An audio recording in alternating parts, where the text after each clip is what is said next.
नमस्कार, आप देख रहे हैं 4 PM। मैं हूं आपके साथ सिमरन। देश में लोकसभा चुनाव का बिगुल बज चुका है, जिसको लेकर राजनीतिक हलचल तेज हो गई है और लोकसभा चुनाव के पहले चरण के मतदान का काउंटडाउन शुरू हो चुका है। वहीं तीसरी बार बीजेपी सरकार बनने के दावों के बीच सत्तारूढ़ दल को इंडिया गठबंधन से चुनौती मिल रही है। इसी बीच देश की दूसरी सबसे बड़ी संसदीय सीट भी चर्चा में है, जहां रेत होने के चलते हवाएं अक्सर गर्म होती जा रही हैं। वहीं अब राजनीतिक माहौल भी काफी गर्म हो रहा है और अब बाड़मेर जैसलमेर सीट पर इस बार मिजाज कुछ ज्यादा ही गर्म है। बता दें कि देश के तीसरे और पांचवें सबसे बड़े 2 जिले वाला ये इलाका राजस्थान की हॉट सीट में से एक है।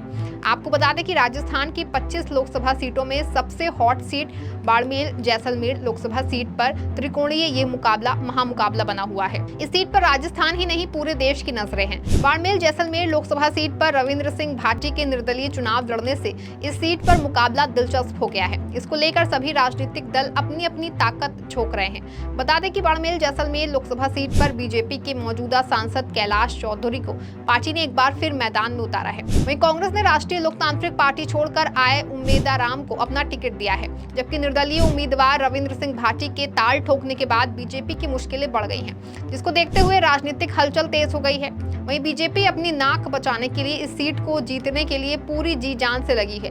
वहीं इस सीट का मुकाबला काफी दिलचस्प होता दिख रहा है। वहीं इस सीट को बचाने के लिए बीजेपी के बड़े से बड़े दिग्गज चुनावी जनसभा करके वोटरों को रिझाने की कोशिश कर रहे हैं।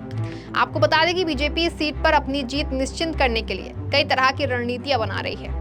बीजेपी ने इस सीट को लेकर अब तक यहां अपनी चौकसी और मजबूत कर दी है। जानकारी के मुताबिक बाड़मेर में कैलाश चौधरी के चुनाव प्रचार में बीजेपी ने संत नेता, अभिनेता और खिलाड़ी सभी को मैदान में उतार दिया है और बाड़मेर जैसलमेर लोकसभा सीट पर इस बार बीजेपी ने अपनी रणनीति में कुछ बदलाव करते हुए कई अहम कदम उठाए हैं। और राजस्थान के सीएम भजनलाल शर्मा 2 दिन से बाड़मेर दौरे पर हैं। सीएम ने इन 2 दिनों में राजपुरोहित, राजपूत, ब्राह्मण, ओबीसी सहित कई वर्ग के प्रभुत्व जनों के साथ बैठक की और इस सीट को बचाने के लिए किसी भी तरह से कोई कोर कसर नहीं छोड़ रहे हैं। वहीं शिववाड़ा में विश्नोई समाज के आराध्य देव जंभेश्वर मंदिर में विश्नोई समाज के खुले अधिवेशन में भी भाग लिया और सीएम पूरी रात लोगों से मिलते रहे। राजस्थान सरकार के उप मुख्यमंत्री प्रेमचंद बैरवा भी इस चुनावी माहौल में सक्रिय नजर आ रहे हैं और मंगलवार को सुबह बाड़मेर पहुंचे। बाड़मेर शहर में स्थित चंचल प्राण मठ पहुंचकर मटके मां शंभुनाथ सैलासी से मुलाकात की और लोकसभा चुनाव को लेकर चर्चा भी की। बता दें कि शंभुनाथ सैलानी का बाड़मेर और आसपास के इलाकों में दलित वर्ग में खासा प्रभाव है। वहीं पूरे लोकसभा क्षेत्र की बात करें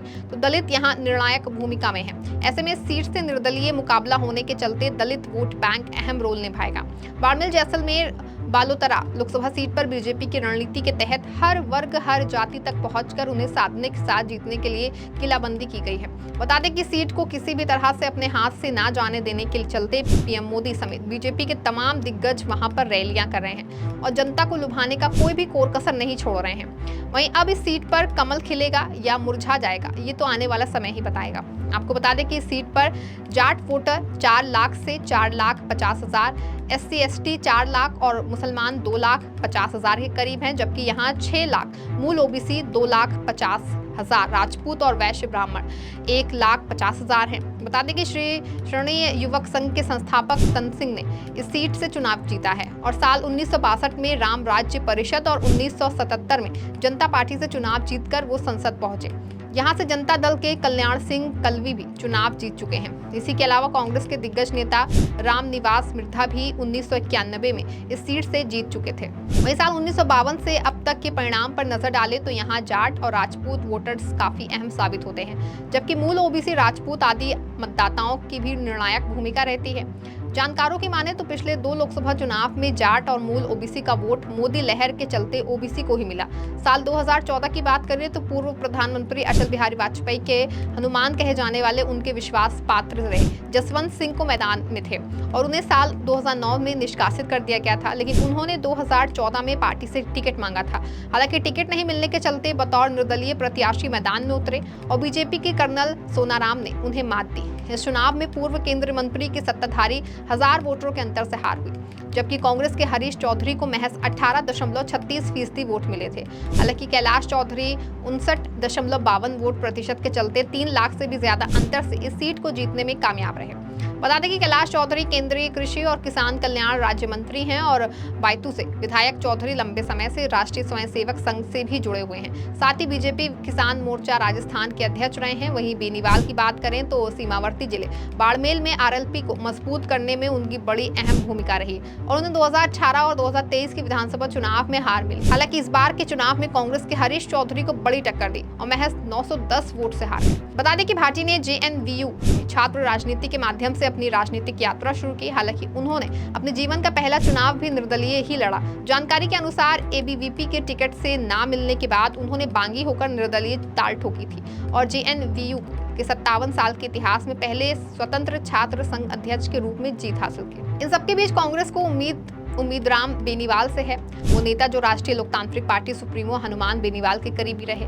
और अब आरएलपी को छोड़कर कांग्रेस में शामिल हो गए। कांग्रेस को उम्मीद इसलिए भी है क्योंकि जाट समाज में पकड़ रखने वाले उम्मीदराम बेनीवाल को मेघवाल और मुस्लिम समाज का वोट मिल सकता है।